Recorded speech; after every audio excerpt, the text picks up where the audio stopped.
నమస్కారం. ప్రస్తుతం మనతో పాటు జ్యోతిష్య బ్రహ్మ నవరత్న నిపుణులు, ప్రముఖ ఆధ్యాత్మికవేత్త, ప్రముఖ జ్యోతిష్య వాస్తు పండితులు బ్రహ్మశ్రీ ఉమామహేశ్వరరావు గారు ఉన్నారు. వారితో మాట్లాడిద్దాం.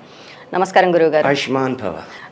గురువుగారు, చాలా మంది అమ్మాయిలు కావచ్చు, అబ్బాయిలు కావచ్చు, వివాహం కాని స్త్రీ పురుషులు, అలాగే వివాహం అయినప్పటికీ కూడా సంతానం కలగని వారు చాలా మంది ఉంటారు. మరి వారికి ఎందుకు ఇలా అవుతుంది అనేసి అంటారు? అసలు ఏం చెప్తుంది ఈ జాతకం అనేసి అంటారు? సర్వమంగళ మాంగళ్యే శివే సర్వార్థ సాధకే శరణ్యే త్రయంబకీ దేవి నారాయణీ నమోస్తుతే. ఓం గం గణపతియే నమః. ఓం శ్రీ గురుభ్యో నమః. మన్వంతర విధానంలోని రావలసిన క్వశ్చన్ వేశావు. ఈ మన్వంతరము అంటే మనువులు 14 మంది మనువులు ఉన్నారు. ఈ మనువులు పరిపాలన చేస్తున్నారు ఈ ప్రపంచాన్ని.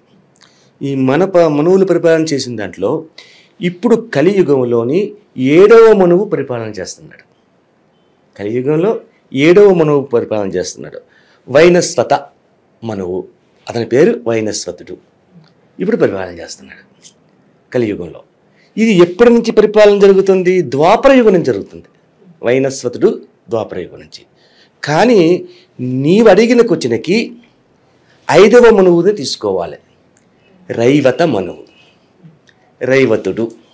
అసలు ఈ రైవతుడు జనన కాలం ఎటువంటిది వచ్చింది, ఏ రకమైనటువంటి పరిస్థితుల్లో వచ్చింది, ఎట్టి విధానంలో ఈ మన్వంతరం అనే విధానం ఎలాగ తీసుకున్నాడు, ఇతనికి ఎలా వచ్చింది, అది తెలుసుకోవాలి ముందుగా.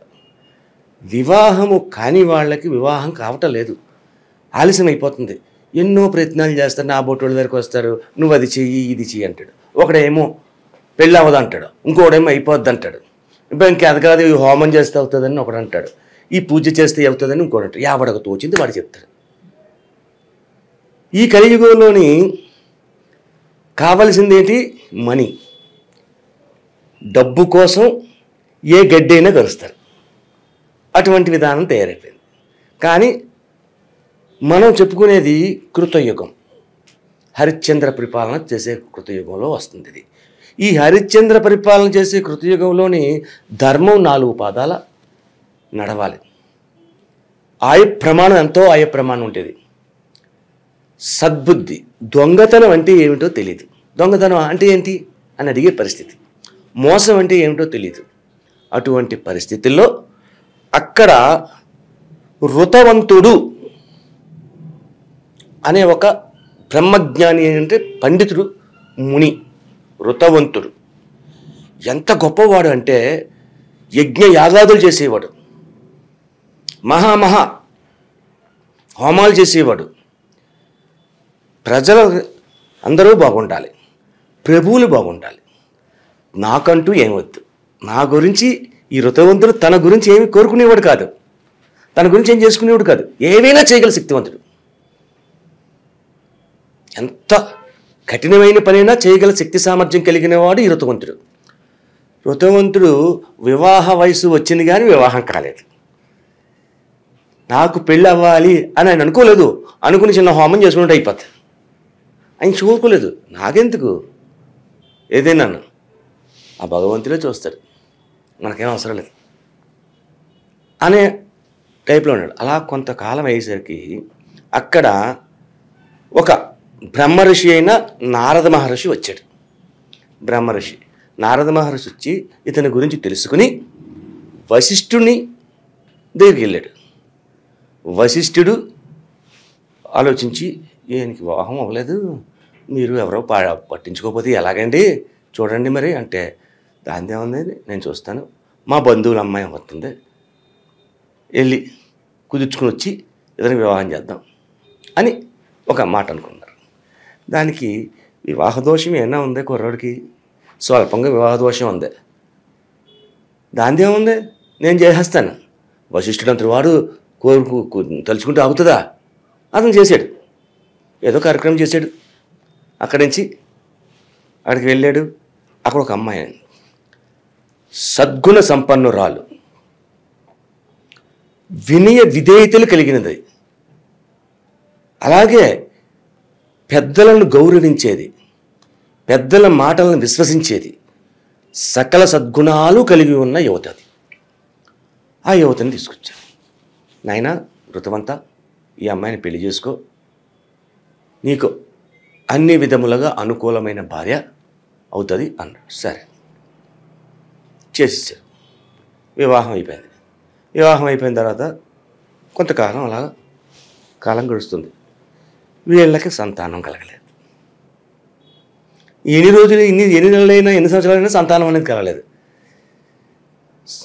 స్వామి సంతానం జరగలేదు కదా, మీరు ఏదైనా హోమం చేయొచ్చు కదా, మీరు మనకి పున్నామ నరకాన్ని దాటించడానికి పుత్రుడు కావాలి కదా మనకి అని అడిగింది. పిచ్చిదానా, అంతవరకు మనం ఆలోచించకూడదు. భగవంతుడు ఉన్నాడు, ఆయనకి ఏది కావాలో చేసుకుంటాడు, మనకెందుకు, నీకు నాకు బాధ ఎందుకు అనే చెప్పాడు. కానీ అప్పుడు ఈమె భార్య దైవారాధన చేసుకుని పార్వతీమాతను ప్రార్థించింది. మాత, నేను ఏ యొక్క దోషము చేయలేదు, ఏ యొక్క తప్పు చేయలేదు, కాబట్టి నాకు సంతానం కలగలేదు. సంతానం కలగకపోతే పున్నామ నరకాన్ని దాటించే పుత్రుడు లేకపోతే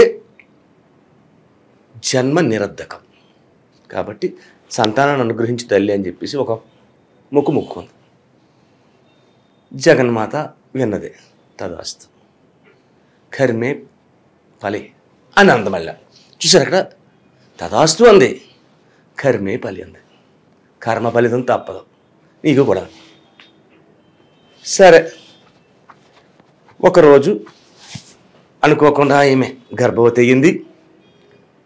సంతోషపడ్డారు అందరూ. అమ్మాయి గర్భవతి అయిందట అనే వశిష్ఠుడితో సహా చాలా సంతోషపడ్డారు. నెలల నిండి ఒక రోజున ఒక అబ్బాయి పుట్టాడు.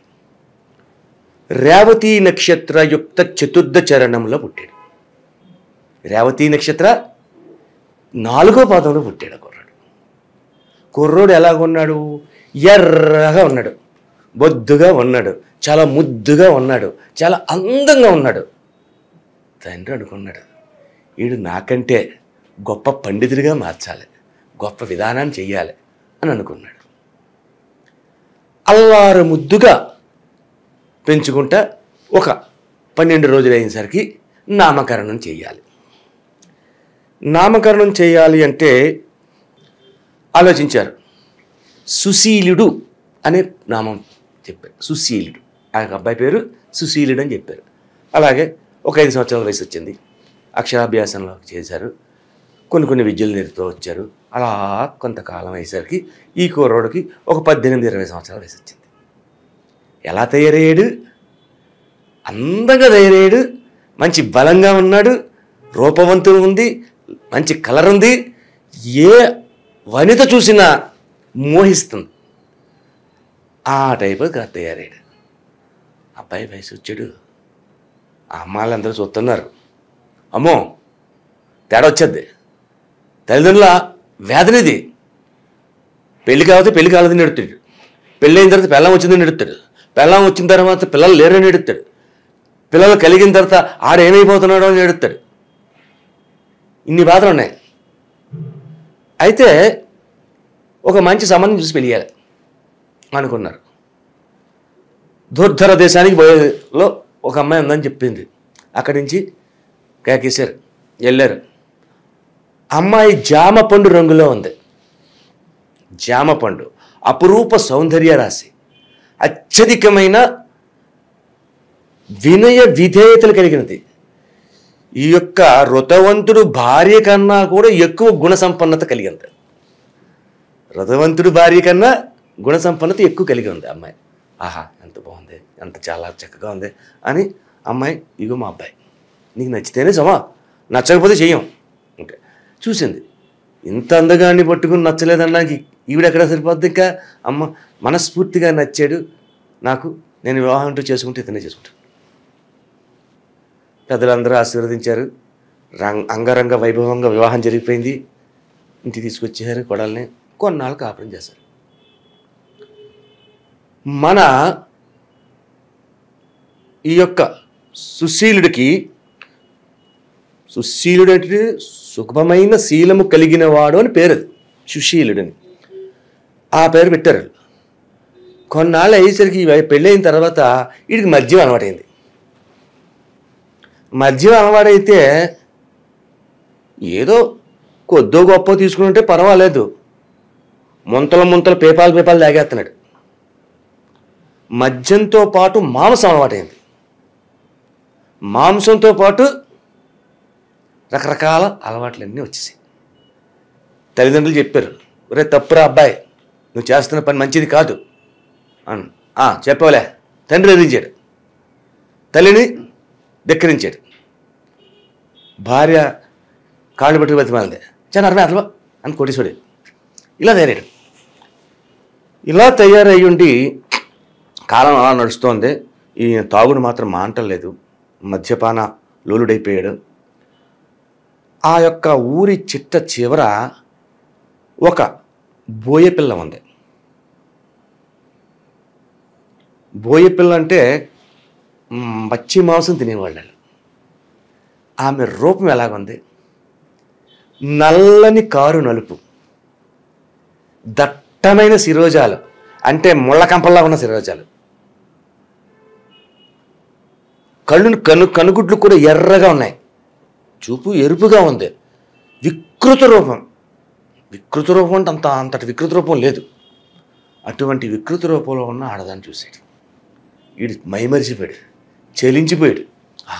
ఏమంత రూపం, అంత ఎంత అందగత్తిమి, ఎలాగైనా సరే ఈమెన్ని మనం కైవసపరుచుకోవాలి అని అనుకున్నాడు. అనుకుని వచ్చి దగ్గరికి వచ్చాడు. ఆలస్యం అమృతం విషయం అన్నారు. ఆలస్యం చేస్తే అమృతం కూడా విషయం అయిపోద్ది. ఇంకా తెలిసి కూడా సరిపోద్ది కదా అని కావాలని వచ్చేసాడు. సుందరి నువ్వు అంటే చాలా బాగున్నా. ఏంటన్నా సుందరి అన్నాడు. సుందరా? నన్నా? మా అమ్మ నాన్న చూసి మనం తిడతారు, దిక్కుమాల రోమోహం వేసుకుని ఎదకుండా పడిపోయి ఉండా అని.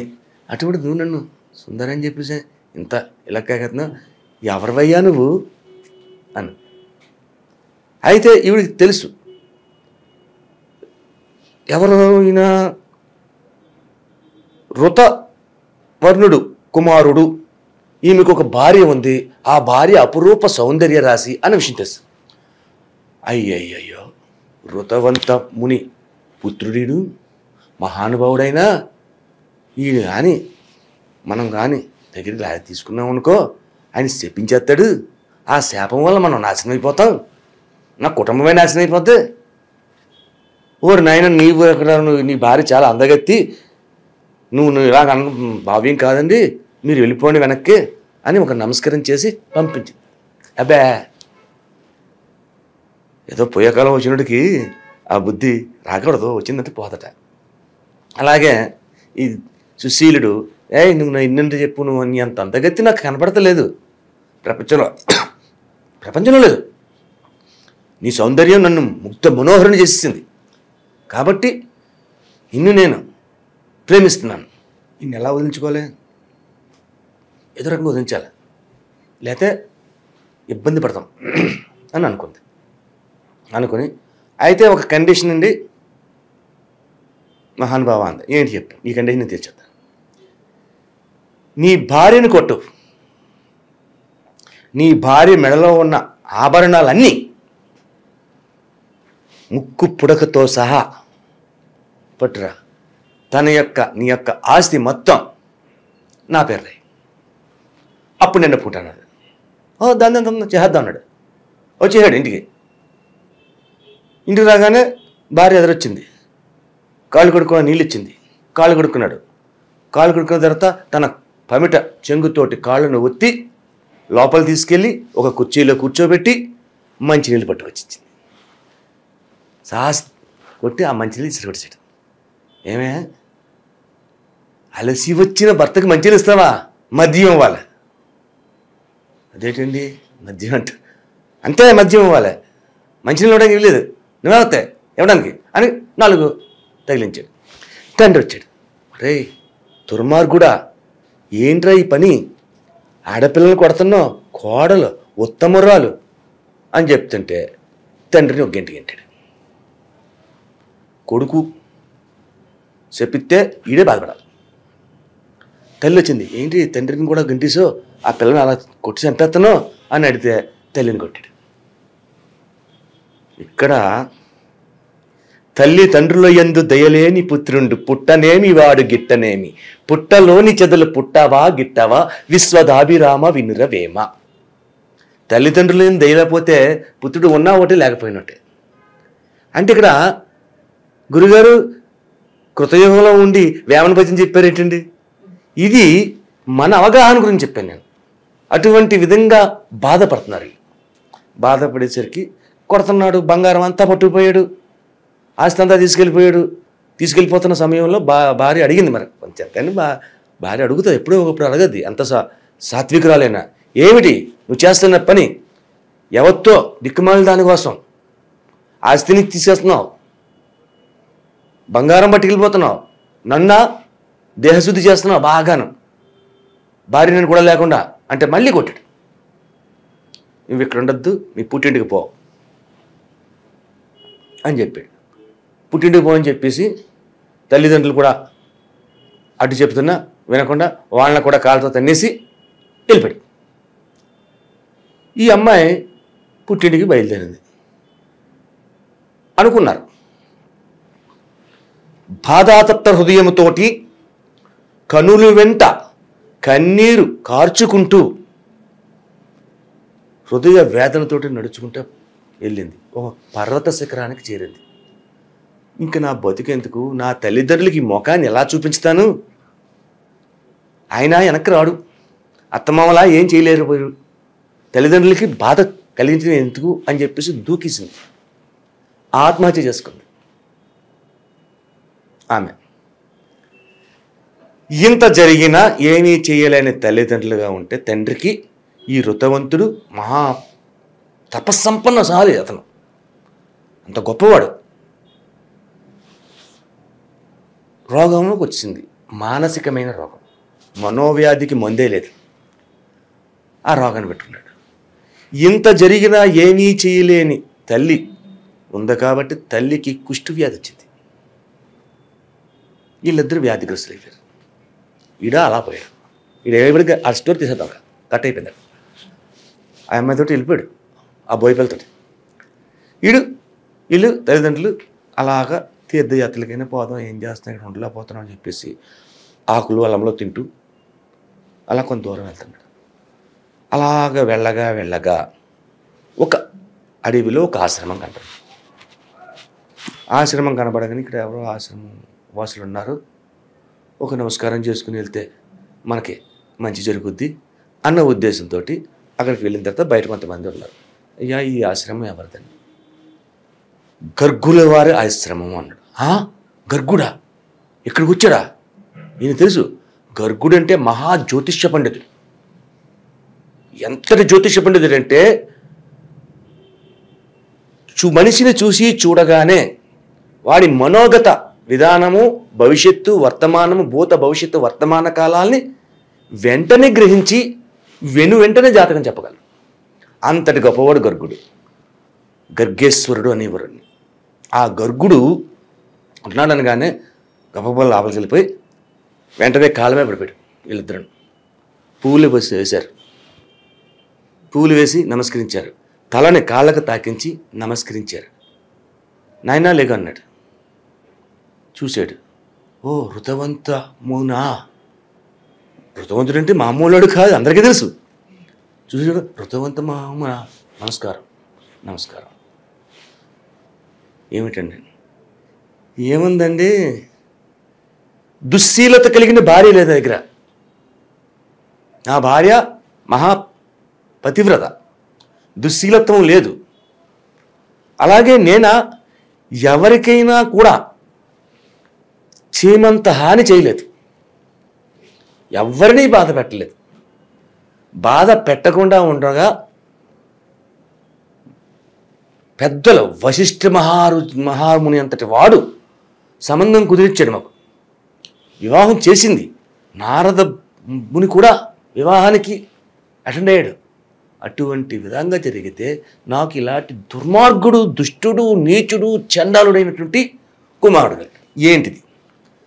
నా జాతక ప్రభావమా, ఈవిడి ప్రభావమా ఏంటి? దయచేసి నాకు తెలియదు. గరుకుడు చిన్న చిరునవ్వు నవ్వుకున్నాడు. నాయనా, నీ ప్రభావం కాదు, ఆమె ప్రభావం కాదు. వీడు రేవతి నక్షత్రయుక్త చతుర్థ చరణంలో పుట్టాడు. రేవతి నక్షత్రంలో పుట్టినందు వల్ల వీడి జాతకం ఆధారింది. అది మళ్ళీ కనిష్ట పాదం అయితే దీనికి కారణం అని చెప్పబోతున్నాడు. పూర్తి అవ్వలేదు ఇక్కడ. ఈ ఋతవంతుడికి అసామాన్యమైన కోపం వచ్చేసింది. కట్టాలు తెంచిపోయింది. ఏంటి, రేవతి నక్షత్రం వల్ల వచ్చిందా? ఆ దుష్టురాలు, నీచురాలు, అటువంటి నక్షత్రం ఆకాశం ముందు ఉండకూడదు, దానివల్ల నా కొడుకు పాడైపోయాడు, ఈ దిక్కుమాల నక్షత్రం అని నోటుకొచ్చినట్టుగా మాట్లాడి వెంటనే కమండలం తీశాడు. ఓసి రేవతి, ఆకాశ మండలంలో ఉండడానికి నీకు అర్హత లేదు, నీవు నికృష్టమైన తారవు, నేల కొరిగిపోగాక అని చెప్పి చెప్పించి ఆ జలాన్ని కొట్టాడు. మహానుభావుడు.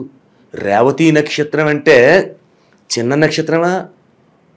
నక్షత్రాలు మనకు చిన్న చిన్న మినుకు మినుకుంటే కనపడుతున్నాయి, కానీ చిన్నవి కావు, మన భూగోళం కంటే పెద్దవి, మహాకాంతివంతమని. రేవతి నక్షత్రం అంటే 27వ నక్షత్రం.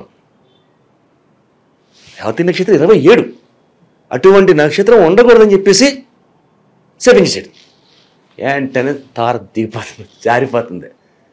చంద్రుడు చూస్తున్నాడు, సకల దేవతలు చూస్తున్నారు. అయ్యో, రేవతి జారిపోతుంది, ఏంటి, ఏమైంది అని దివ్యదృష్టి చూస్తే, ఓహో, ఋతవంత మహాముని శాపం తప్పదు, ఎవడు మార్చలేడు. ఋతవంతుడంటే గొప్పడు, అటువంటి గొప్పవాడు శపిస్తే రేవతేటి దక్ష ప్రజాపతి అని కింద పడుతుందే, రేవతి తండ్రి చంద్రుడిని కింద పడుతుందే, అవసరమైతే దేవేంద్రుడు కూడా కింద పడిపోతాడు. అంత గొప్పవాడు. అతని కోపం, శాపం అంత పవర్ఫుల్గా ఉందండి. అలా దిగుతా దిగుతా దిగుతా ఉండగా కుమద పర్వతం, కుమితి పర్వతం అనే పర్వతం ఉంది భూలోకంలో. ఆ కుమితి పర్వతంలోని ఆనుకుని ఒక ఆశ్రమం ఉంది. ఆ ఆశ్రమం ఎవరిది? ప్రమూచుడు అనే మునిది. ఆయన గొప్పవాడు. ప్రమూచుడు చాలా గొప్పవాడు, అసామాన్యమైనటువంటి శక్తి సామర్థ్యాలు కలిగినవాడు. సరిగ్గా ఈ రేవతి నక్షత్రం వచ్చి కుముద పర్వతం మీద పడింది. ఒక ఇనప బొద్దలాగా ప్రకాశవంతం ఉంది అందులో. ఇంకా ఈ కుముద పర్వతం మొత్తం కదిలిపోయింది. ఎప్పుడైతే కుముద పర్వతం కదిలిందో దానికి దగ్గరలో ఉన్న ఈ ఆశ్రమం కూడా కదిలింది. ఆశ్రమంలో ఈయన గారు జపజాలంలో జప చేస్తున్నాడు. ఈయన కదిలాడు. ఏంటిది ఇంత కదిపుచ్చింది, ఏమైంది అని చెప్పేసి బయటకు వచ్చాడు. బయటకు వచ్చి పర్వతం దగ్గర చూశాడు. మహానుభావుడు దివ్య దృష్టితో చూశాడు. ఓహో, రేవతి నక్షత్రం ఇది. ఋతవంత మహాముని శపించాడు. అమ్మో, ఋతవంతుడు శపించాడు, అందుకని రేవతి పడిపోయింది కింద.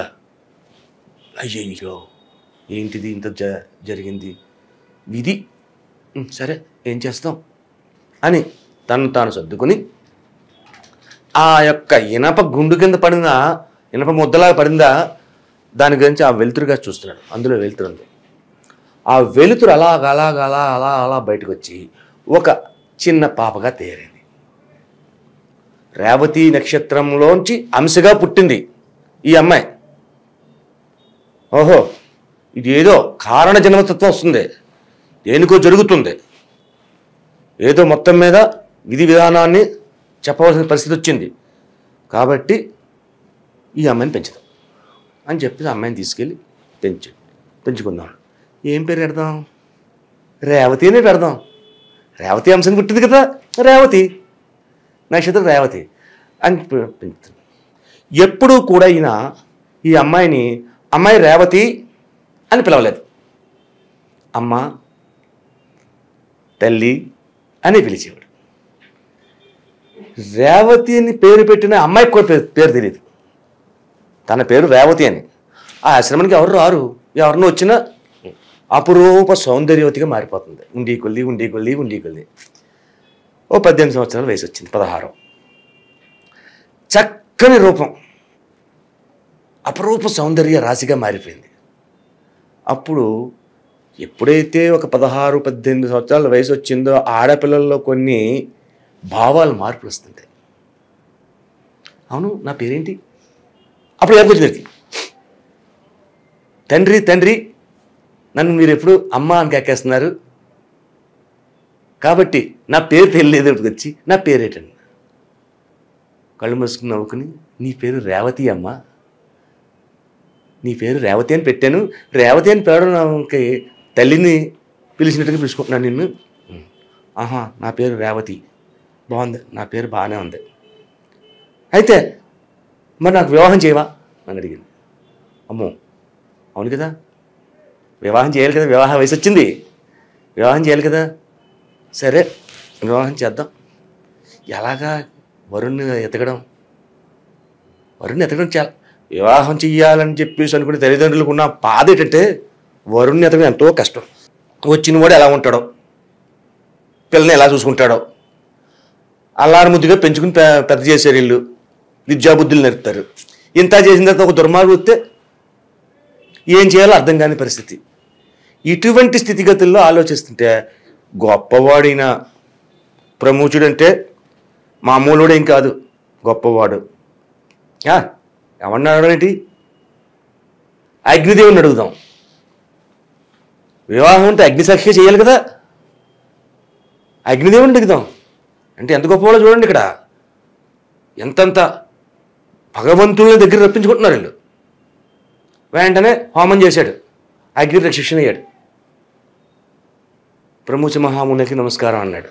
నమస్తే అగ్నిదేవ, మా అమ్మాయి రేవతి జన్మ వృత్తాంతం నీకు తెలుసు, నీకు తెలియంది కాదు ఏం జరిగిందో. రేవతి నక్షత్రం రాలిపోయింది, ఇప్పుడు రేవతి లేదు. కానీ ఈ అమ్మాయి ఆంశ వచ్చింది, ఈ అమ్మాయికి వివాహం చెయ్యాలి. ఎలా చేయమంటావు? ఎవడు వరుడు? నువ్వే చెప్పాలి. మంచి ప్రశ్న వేసావయ్యా, చాలా బాగుంది. సరే, ఆడపిల్లకి పెళ్లి సంబంధం ఎదగడానికి అనేక గ్రామాలు ఊర్లు తిరుగుతూ ఉంటారు. నీకు ఆ బాధ లేదే? నేను ఒక మాట చెప్తున్నాను, ఆశ్రమం నుంచి బయటికి పంపకం మీ అమ్మాయిని, అలా ఉంచు, ఆశ్రమంలోనే ఉంచు. నువ్వు వాడు కూర్చో, నీ పని నువ్వు చూసుకో. నీ యొక్క ఆశ్రమానికి వచ్చి వరుడు ఎవరు? దుర్ధనుడు. దుర్ధనుడనే మహాచక్రవర్తి, మామూలుడు కాదు. దుర్ధనుడనేవాడు మహాచక్రవర్తి. ఆ చక్రవర్తి నీ ఆశ్రమానికి వచ్చి నీ అమ్మాయిని ప్రియా అని కేకేస్తాడు. ప్రియా అని కేకేస్తే వాడే నీ అల్లుడు అని చెప్పేసి చెప్పాడు.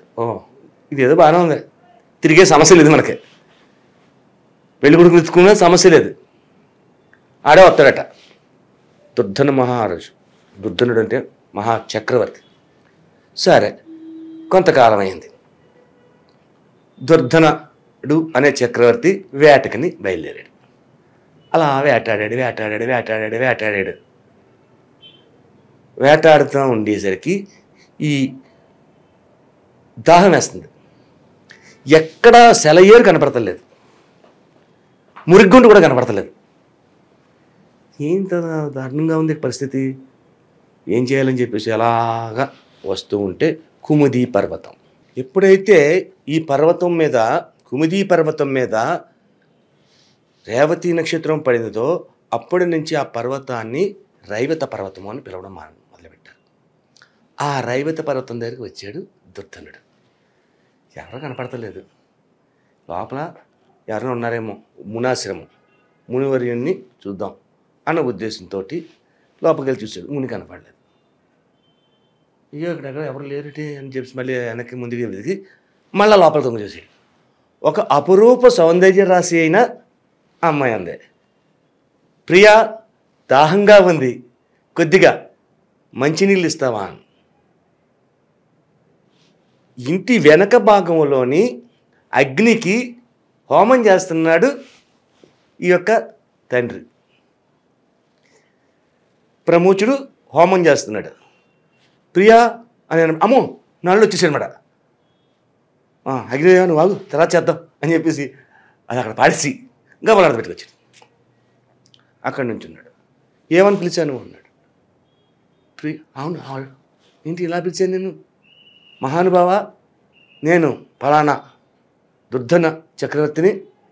నేను ఏదో ఎందుకు వచ్చిన నోటంట ప్రియాని వచ్చింది. తప్పే, ఆడపిల్లల మీద దృష్టి పెట్టుకునే కొంటితనం నాకు లేదు. కొంటివాణ్ణి కాదు. న్యాయం ధర్మం 4 పాదాలుగా నడుపుతున్న చక్రవర్తిని. ఎందుకు పిలిచినో తెలియదు అని మళ్ళీ అందంగా కనపడతాం. వణుకొస్తుంది శరీరంలో. ఏమయ్యా నువ్వు ఎందుకు పిలిచావో ఏం పిలిచావో నాకు తెలుసు. జామాత రా అన్నాడు. అయ్యా అదేంటి అంత మాట అన్నారేట అన్నాడు. నువ్వే నా జామాతనే. జామాత అంటే ఏంటి? అల్లుడు. అల్లుడా రా అనడానికి అల్లుడిని జామాత అంటారు. జామాత రా అన్నాడు. ఇదేంటి స్వామి, నేను ఏ దురుద్దేశంతో అలా పిలవలేదు. అంత పిలిచినంత మాత్రానే మీరు నన్ను అల్లుడు అంటే నా పరిస్థితి ఏంటి చెప్పండి మీరండి. నాయనా, ఇది నువ్వు నేను అనుకున్నది కాదు, దైవ నిర్ణయం. సాక్షాత్ అగ్నిదేవుడే చెప్పాడు, దుర్ధనుడు వస్తాడు, ప్రియాని పిలుస్తాడు, ఆ ప్రియాని పిలిచినవాడు నీ అల్లుడు అని. కాబట్టి ఈ విధంగా జరిగింది. ఇది దైవ నిర్ణయం కాబట్టి నువ్వు కాదనకూడదు. సరే, ఈయన అపురూపమైన అందగాడు. ఈ దుర్ధనుడు కూడా అపురూపమైన అందగాడు, దైశాలి, ధైర్యశాలి చక్రవర్తి. అయితే నాన్నగారు అని చెప్పేసి ఈవిడ దగ్గరకు వచ్చింది రేవతి. అమ్మో ఈవిడ ఎట్లా వచ్చింది ఈ పిల్ల అంటే, ఈ కుర్రోడు నచ్చలేదా? ఏమ్మా ఏంటన్నాడు. ఉండు కాసేపు ఉండు మాట్లాడతాను అని. ఏమయ్యా మహారాజా, మా అమ్మాయి నీకు నచ్చిందని అర్థమైపోతుంది. నీ ఒంట్లో వణుకొచ్చింది, నీ కళ్ళు కామితంగా చూస్తున్నాయి, నీకు నచ్చిందని తెలిసిపోయింది. కానీ అడగడం నా ధర్మం. నీకు నచ్చిందా మా అమ్మాయి? వివాహం చేసుకుంటావా? అపురూప సౌందర్య రాశి, కాదంటానా? నేను చేసుకుంటానండి అని అనే సమయంలో నాన్న వచ్చింది. ఏంటి ఇలా వచ్చింది? ఈమెకి ఇష్టందా కొంపదీసి? ఇది ఎక్కడ కర్మ మళ్ళా నాకు అనే వేదనతో ఏమ్మా అన్నాడు. నచ్చలేదమ్మా నీకు? నచ్చకపోతే ఎలాగా అని బాధపడను. నచ్చకపోతే చెప్పు, మానేద్దాం.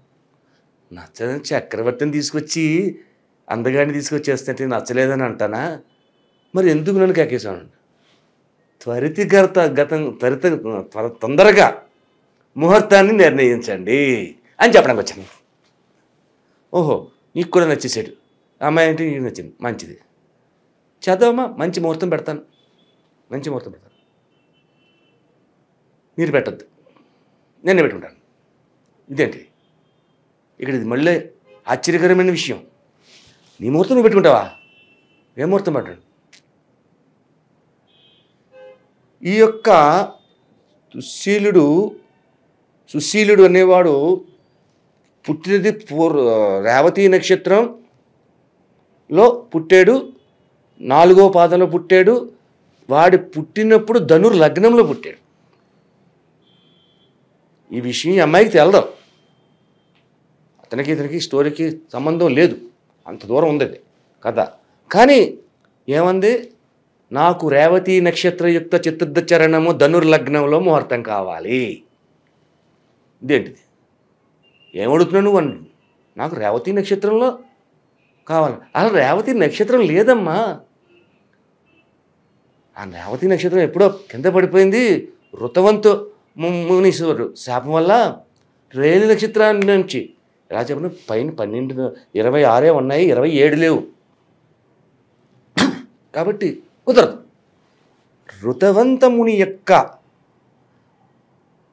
యోగదాయకమైనటువంటి శక్తి సామర్థ్యాలు కలిగినటువంటి ఋతవంత మునేంద్రుడు రేవతి నక్షత్రాన్ని గగనములో అత్యంత ప్రకాశవంతమైన రేవతీ నక్షత్రానికి కింద పడిపోమని శపించేంతటి గొప్పవాడైనప్పుడు నన్ను రేవతి అని పేరు పెట్టి పెంచిన ప్రమూచి మునేంద్రుడు ఎంతటి గొప్పవాడు. నువ్వు అంతకంటే గొప్పడు. నువ్వు ఋతవంత ముని గొప్పవాడని చెప్పి నువ్వు చెప్తున్నావు. ఆ ఋతవంత ముని కంటే నువ్వు గొప్పవాడే నువ్వు అన్నాడు. అంటే సరే ఋతవంత ముని అదంత పని నేను చేద్దాం అని ఒకసారి కళ్ళు మూసుకున్నాడు. కొద్దిగా చిన్న పని ఉందమ్మ అక్కడ చేయడానికి, ఒక కొంత సమయం ఆగు, నేను చేస్తాను, మహారాజా మీరు కూడా ఇక్కడ కూర్చోండి అని చెప్పేసి ఆయన అదృశ్యమై వెళ్ళాడు. ఎక్కడికి వెళ్ళాడు? ఋతవంతుడు దగ్గరికి వెళ్ళాడు. ఏ రకంగా ఉన్నాడు ఋతవంతుడు? మనస్సును చలించిపోయి పిచ్చివాడిగా ఉన్నారు. భార్య కుష్టి వ్యాధితో బాధపడుతుంది. వాళ్ళందరి దగ్గరికి వచ్చాడు. ముందు వచ్చి ఆయుష్మంతులుగా చేశాడు. ఆరోగ్యాన్ని కుదుటపరిచాడు. కుదుటపరిచి పుణ్యలోకాలే పంపించేశాడు. మీరు ఇక్కడ ఉండకూడదు, నీ అంత గొప్పవాళ్ళు. ఎందుకంటే వారి విధానం ఋతవంతు విధానం వల్లే వచ్చింది ఇక్కడ అమ్మాయి. మళ్ళా ఋతవంతు మళ్ళీ గోపగించుకుని మళ్ళీ శపిస్తే ఏదైనా ప్రమాదం జరగవచ్చు. కాబట్టి వాళ్ళని పుణ్యలోకాలకు ఊర్ధ్వలోకాలకు పంపించేశాడు ఈ ప్రమోచుడు. తర్వాత వచ్చాడు. నా పని అయింది అక్కడ. ఎందుకంటే వాళ్ళని పంపకుండా ఇక్కడ రేవతిని మళ్ళా పైకి పంపడం కుదరదు. తన తపోశక్తి అంతా ధారపోసి రేవతి నక్షత్రం మళ్ళా పూర్వ విధానంగా వైభవపేతంగా ఉండుగాక, పుణ్యక్షేత్ర ఆకాశ గమనానికి వెళ్ళుగాక. లేచింది రేవతి. ప్రకాశవంతంగా లేస్తూ నింగి గీసింది, చంద్రుని పక్కకి చేరుతుంది. రేవతి వచ్చేసింది కదా ఇప్పుడు, తండ్రితో రేవతి వచ్చింది కదా. రేవతి నక్షత్రం చతుర్థ చరణం, ధనుర్ లగ్నంలో నాకు పెళ్లి కావాలి, పెట్టి ముహూర్తం. అలా రేవతి నక్షత్రయుక్త చతుర్థ చరణే ధనుర్ లగ్నే అని ఒక ముహూర్తాన్ని సెట్ చేసి ఈ యొక్క దుర్ధన చక్రవర్తికి ఈ రేవతికి పెళ్లి చేశారు. కొంతకాలమైంది. ఈ దుర్ధనుడికి 10 మంది మగ సంతానం కలిగింది. ఒకే ఒక్క అమ్మాయి కలిగింది. కొంతకాలం అయ్యేసరికి వీళ్ళు పెద్దవాళ్ళు అయ్యారు, ఎదుగుతున్నారు, అంత చేస్తున్నారు. దుర్ధనుడు అప్పుడు ఇతను మళ్ళా ఈ యొక్క ప్రమోచుని దగ్గరికి వచ్చాడు. మామగారి దగ్గరికి నమస్కరించాడు. ఏనైనా నా అమ్మాయికి పెళ్లి చేయాలండి, వరుడు ఎక్కడా తెలియట్లేదు, నాకు మీరు చెప్పాలి. మళ్ళీ నాకే పెట్టావా వరుడు గురించి? సరే చూద్దాం అని చెప్పేసి మళ్ళా ఒక మహర్షి ద్వారా తెలుసుకున్నాడు. వరుణ్ణి ఎక్కడున్నాడా ఏంటా అని చెప్పేసి ఎదుగుతే అప్పుడు ఈ దుర్ధనుడు అన్నాడు, నా అల్లుడు ఎలాగుండాలి అంటే బ్రహ్మతో మాట్లాడగలిగిన వాడై ఉండాలి. బ్రహ్మలోకం వెళ్ళి బ్రహ్మతో మాట్లాడగలిగిన శక్తి ఉండాలి. ఆశ్చర్యపోతాడు ప్రముచుడు. ఒక మనువై ఉండాలి, మన్వంతరానికి పరిపాలన చేసేవాడై ఉండాలి. అలాగే ఏదైనా సాధించగలిగిన వాడై ఉండాలి, ఎంతటి సాధించినైనా అటువంటి వాడై ఉండాలి నాకు వల్లుడు. ఎక్కడ దొరుకుతారా నాయన ఆలోచించాడు. రైవంతుడు అనే ఒక సద్బ్రాహ్మణుడు ఉన్నాడు, రైవంతుడు. ఆ రైవంతుడికి ఇచ్చి వివాహం చేస్తే రేవతిని చక్కగా ఉంటుంది. ఈ అమ్మాయి పేరు కూడా రేవతి పెట్టారు, రేవతిని పెట్టారు. రైవంతుడు రైవంతుడికి ఇచ్చి పెళ్లి చేద్దాం. మళ్ళీ పెళ్లి జరిగింది. వీళ్ళిద్దరికి సుఖ సంతోషాలుగా కొంతకాలం గడిపాడు. సుఖ సంతోషాలు గడుపుతుంటే రైవంత మహారాజు మళ్ళా సంతాన విధానంలో అమ్మాయికి ఉంది. అమ్మాయికి పేరు తల్లి పేరు పెట్టాడు, మళ్ళీ రేవతి. మళ్ళీ రేవతి. ఈ అమ్మాయి పెద్దదైంది, ఎవరికి ఇచ్చి పెళ్లి చేయాలి? రైవంతుడు అంటే మామూలుడు కాదు కదా. ప్రముచుని కంట అంతకంటే ముందుగా ఉన్న వాళ్ళకంటే కూడా చాలా గొప్పవాడు. మనువు పరిపాలకుడు. ఇదంతా కాదు, మనం డైరెక్ట్ ఆలయాటి బ్రహ్మదేవుడిని అడుగుదాం, బ్రహ్మలోకి పోదాం. కూతురు తీసుకెళ్ళిపోయాడు, రేవతిని తీసుకుని అక్కడికి వెళ్ళిపోయాడు. బ్రహ్మ ఇలా కళ్ళు మూసుకున్నాడు, యోగ దృష్టిలో ఉన్నాడు.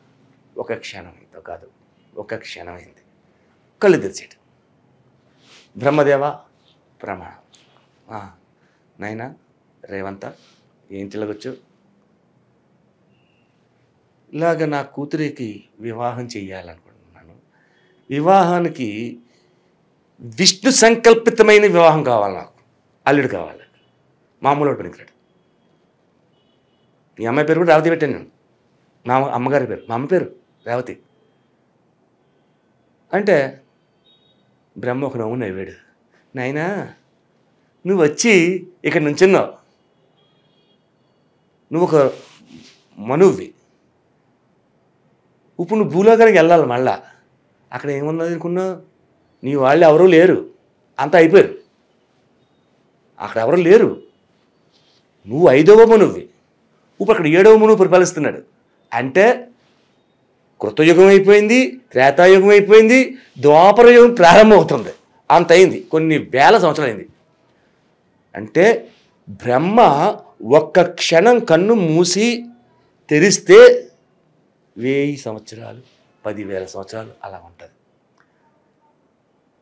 ఒక క్షణం అలా కన్ను మూసి తెరిచాడు.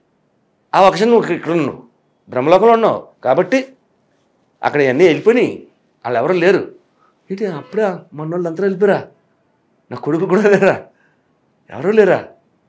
అయ్యో ఆశ్చర్యపోయాడు. కిందకు వచ్చాడు. వచ్చేసరికి ఇక్కడ ప్రళయాలు వచ్చేసాయి, కన్ను మూసి తెరిచి ప్రళయాలు వచ్చేసాయి. ఎన్నో లోకాలు, ఎన్నో సంవత్సరాలు, వేల సంవత్సరాలు గతించిపోయినాయి. ఆ తర్వాత ఇక్కడ ద్వారకా నగరంలోని కూడా మునిగిపోయింది. అప్పుడు ద్వారకా నగరం మునిగిపోయిన తర్వాత కుశస్థలిపురము అనే పట్టణంగా చేసి పరిపాలన చేసేవారు. అది కూడా అయిపోయింది. అక్కడ కృష్ణ పరమాత్ముడు వచ్చి ఆ కుశస్థలిపుర పర్వతం మీద కొంచెం చేసి మళ్ళా ద్వారక నిర్మించి ద్వారకా నగరం అని పేరు పెట్టాడు. అయితే ఇక్కడికి వచ్చిన తర్వాత మరి నా కూతురికి పెళ్లి చేయాలంటే ఎలాగైంది అని బ్రహ్మని అడగగానే, నువ్వు వెళ్ళు, శ్రీకృష్ణుడు అక్కడ ఉన్నాడు, శ్రీకృష్ణ పరమాత్ముని అడుగు. వాళ్ళ అన్నయ్య బలరాముడు ఉన్నాడు, ఆ బలరాముడే ఈ అమ్మాయికి తట్టుకోగలడు, ఇంకెవరు తట్టుకోలేరు. ఆ బలరాముడు అంటే శేషశయ్య, అంటే బలరాముడు శ్రీకృష్ణుని యొక్క అంశ.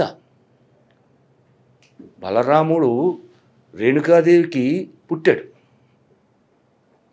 కాబట్టి అన్నగారు అయ్యాడు కృష్ణుడికి బలరాముడు.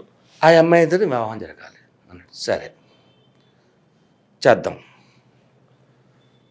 వెళ్ళాడు, కృష్ణుడి దగ్గరికి వెళ్ళాడు, నమస్కరించాడు. కృష్ణుడికి తెలియంది ఏముంది? కృష్ణం అందే జగద్గురు, ఆయనకు తెలియదందా. 5వ మనువు వచ్చాడు. దేనికి వచ్చాడు? వివాహానికి వచ్చాడు. బ్రహ్మ పంపాడు. అన్నీ అర్థమేమి. మహారాజా చెప్పండి అన్నాడు. మీరెవరు అని అడిగాడు. అయ్యో నేను ఎవరంటే ఏం చెప్పనండి, రైవంతుడునే, మనువుని నేను, 5వ మనువును. రైవంత మనువు నువ్వా? అమ్మో అని ఆశ్చర్యం నటించాడు. సరే ఇలాగా మీ అన్నగారైన బలరాముణ్ణి ఈ అమ్మాయికి ఇచ్చి వివాహం చేయాలని చెప్పేసి సంకల్పంతో వచ్చాను, చెయ్యండి. అబ్బాయి మన చేతిలో లేదా అది మా తాతగారు, మా నాన్నగారు, మా అమ్మ వీళ్ళందరినీ అడిగి చెయ్యాలి. మా తాతగారి దగ్గరికి వెళ్ళిపోయాడు. ఉగ్రసేనుడు. ఎవరి ఉగ్రసేనుడు? కంసుని యొక్క తండ్రి, కంస చక్రవర్తి యొక్క తండ్రి ఉగ్రసేనుడు. ఆ ఉగ్రసేనుడి దగ్గరికి వెళ్ళి మనవవుతారు వీళ్ళందరూ కాబట్టి అడిగారు. ఉగ్రసేనుడు, ఎవరయ్యా నువ్వు? డైరెక్ట్గా వచ్చి బలరాముణ్ణి అడిగి అంత గొప్పవాడైపోయావు, అంటే ఆ 5వ మనువు అయిన రైవంతుడును అన్నాడు. మనువా, నువ్వా? అబ్బబ్బా, నువ్వు మిమ్మల్ని ఎప్పుడు చూడలేదు, కానీ మీ గురించి ఎన్నో విషయాలు చెప్పుకున్నాం, సంకల్పాలు చెప్పుకుంటున్నాం. ఆనాటి వ్యక్తి మీరు వచ్చాడు, కాదని నాకేముందండి అని ఈ యొక్క రేవతిని బలరాముడికి ఇచ్చి వివాహం చేశారు. బలరాముడు ఎంతటి గొప్పవాడు, కృష్ణుడికి కన్నా హంస వచ్చాడు. రేవతి సద్గుణ సంపన్నరాలు, మహా యోగదాయకమైన శక్తి సామర్థ్యాలు కలిగింది, శాంత స్వభావం కలిగింది. శాంత స్వభావం. రేవతి, బలరాముడు భార్య రేవతి అంటే మామూలుది కాదు. అయితే ఈ కథ అంతా మనం రేవతి రేవతి రేవతి అన్న పదాలతోటే వచ్చింది. అయితే ఎందుకు వచ్చింది ఇన్ని పదాలు? భగవంతుడు ఈ కథలో పెట్టడానికి గల కారణం, సూక్ష్మమైన కారణాలు చాలా ఉన్నాయి. కారణం ఏమిటంటే, రేవతి నక్షత్రయుక్త చతుర్థ చరణములో ధనుర్లగ్నములో పుట్టిన సుశీలుడు అనేవాడు జాతకాన్ని మారిపోయింది వచ్చింది. అయితే అదే రేవతి నక్షత్రంతో అదే లగ్నములోని వివాహాలు జరిగినా, ఏం జరిగినా, ముహూర్తాలు పెట్టి చేసిన శుభాలే జరిగాయి, అశుభాలు జరగలేదు. గర్గుడు ఈ యొక్క మునికి చెబుతున్న సమయంలో, ఋతవంత మునికి చెబుతున్న సమయంలో పూర్తిగా వినలేదు ఋతవంతుడు. అక్కడ ఏం చెప్పబోయాడు గర్గుడు? చక్రవర్తి ఈ యొక్క మునికి జ్యోతిష పండితుడు పూర్వజన్మ సుకృతాను ఫలితములను బట్టి, పాపపుణ్యములను కనుకొని బట్టి వీడి యొక్క జన్మ విధానం, మీరు చేసిన విధానాల్లో చిన్న చిన్న మార్పుల వల్ల ఇలాంటి దుర్మార్గుడు పుట్టాడు అని చెప్పాలి. అది వినలేదు ఈయన. కథ అంతా నడుచుకుంటూ వచ్చింది ఇక్కడికి. ఇప్పుడు మనం చెప్పుకున్నాం విధానం. అప్పుడు రేవతితో పాటు బలరామ, శ్రీకృష్ణ బలరాములు కూడా రుక్మిణీ సమేతంగా ఉండి ఒక వరాన్ని ఇచ్చారు. ఇక్కడ ఎక్కువగా జరుగుతున్నది ఏంటి ఈ స్టోరీలోని? వివాహాలు కాని వారికి సంతానం, వివాహాల గురించి, సంతానం గురించి వచ్చింది స్టోరీ. ఎక్కడి నుంచి వచ్చినా ఋతువంత మహామునికేమో వివాహం కాలేదు అని స్టార్ట్ అయింది. బలరామ వివాహంతో, రేవతి బలరాముల వివాహంతో ఎండ్ అయింది. ఇక్కడ దీనికి ఏదో ఒక కారణాన్ని ఇవ్వాలి. కాబట్టి వివాహం కాని వాళ్ళు, సంతానతత్వం పొందలేని వారు, పూర్వజన్మ సుకృతాను ఫలితాన్ని బట్టి కొన్ని దోష పరిహారాలు ఉన్నందువల్ల ఇవన్నీ జరగటం లేదు. కాబట్టి ఈ కథని భక్తి శ్రద్ధలతో విని, అలాగే కృష్ణాష్టమి రోజు నాడు రేవతి నక్షత్రానికి కొద్దిగా ఆర్ఘ్యం ఇచ్చి, నమస్కరించి రేవతి నక్షత్రాన్ని పూజ చేస్తే వివాహం కాని వారికి వివాహం అయిపోద్ది, అలాగే సంతానం లేని వారికి సంతానము కలుగుద్ది. ఇది ఈ యొక్క మనువు, రైవత్ మనువు గురించి తెలుసుకోవలసిన విశేషమైన సంగతి. ఓం నమః శివాయ.